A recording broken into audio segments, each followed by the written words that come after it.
बॉलीवुड में drug connection को लेकर टॉप एक्ट्रेस दीपिका पादुकोण से एनसीबी ने आज करीब 5.5 घंटे की लंबी पूछताछ की है, जिसमें दीपिका ने एनसीबी के सामने एक बड़ा कबूलनामा किया है कि जिस चैट को लेकर उनका नाम सामने आया था वह चैट उन्हीं का है। दीपिका के ये कबूलनामा काफ़ी अहम माना जा रहा है क्योंकि इस चैट में वे करिश्मा से ड्रग्स के सिलसिले में बात कर रही हैं।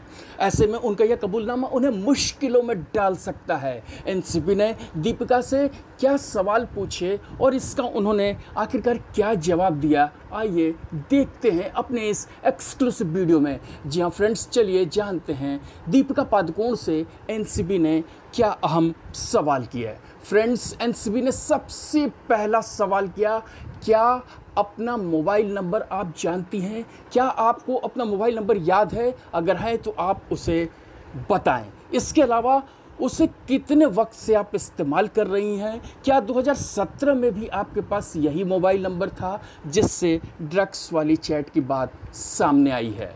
दूसरा सवाल एनसीबी की तरफ से पूछा गया कि करिश्मा कितने दिनों से आपकी टैलेंट मैनेजर हैं, वह आपके साथ कहां कहां शूटिंग के दौरान गई हैं। एनसीबी का तीसरा सवाल था, साल 2017 की कोको क्लब की पार्टी किसने ऑर्गेनाइज की थी और इस पार्टी में कौन कौन से फिल्म स्टार शामिल हुए थे।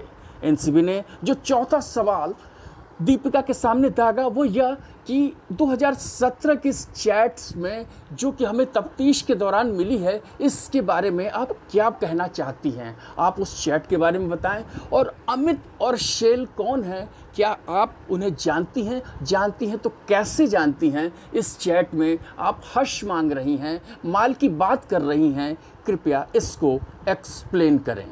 एनसीबी का पांचवा सवाल था, आप यह ड्रग्स किस नियत से मांग रही थी? हर्ष का क्या मतलब है कि आप हशीश ड्रग्स के बारे में बात कर रही हैं, या यह हर्ष किसके लिए मांग रही हैं? किसी को देना है या आपको खुद इसका सेवन करना है? क्या इस ड्रग्स को आप अपने पास रखने के लिए डिमांड कर रही हैं या आप इसकी सप्लाई का हिस्सा थी, किसी को आपको ये सप्लाई करना था? कृपया इसे स्पष्ट करें। छठा सवाल था एनसीबी का, क्या आप ड्रग्स का सेवन करती हैं? अगर सेवन करती हैं तो क्या कभी कभी या खास मौके पर? यह भी बताएं कि आपने पहली बार ड्रग्स का सेवन कब किया था। एनसीबी का सातवां सवाल था, करिश्मा ने आपको कितनी बार ड्रग्स मुहैया करवाई है? करिश्मा किन ड्रग्स पैडलर्स को जानती है और किन से वो ड्रग्स मंगवाती थी? कुछ जानकारी है आपको और अगर है तो आप उसे एक्सप्लेन करिए। क्या किसी तरह की दवाओं का सेवन भी आप करती रही हैं? अगर हाँ तो किस डॉक्टर की सलाह पर? एनसीबी का आठवां सवाल था, क्या आप जय शाह को जानती हैं? अगर उसे कभी मिली हैं या नहीं मिली हैं, इसके बारे में बताएं। यदि मिली है तो कब, क्यों और किस लिए? इसका जवाब भी आपको यहाँ देना पड़ेगा। एनसीबी ने नौवां सवाल किया कि आप चैट से ड्रग्स की बात कर रही हैं तो उसके लिए पेमेंट कैसे की गई थी और इसकी डिलीवरी आपको कब मिली? क्या आपको पता है कि सेवन करना या खरीद फरोख्त करना अपराध है?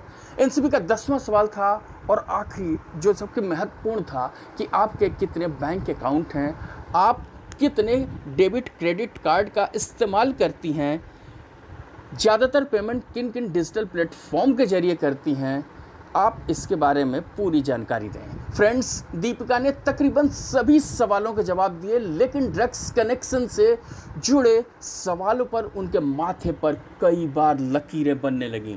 इतना ही नहीं फ्रेंड्स, उन्हें पसीने छूटने लगे।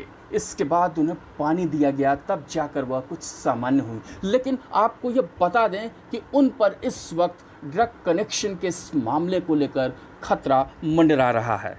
कीजिए सब्सक्राइब हमारे YouTube चैनल को, साथ ही Facebook, Twitter, Instagram, Google+ पर भी फॉलो करें। LinkedIn पर भी आप हमें ज्वाइन कर सकते हैं।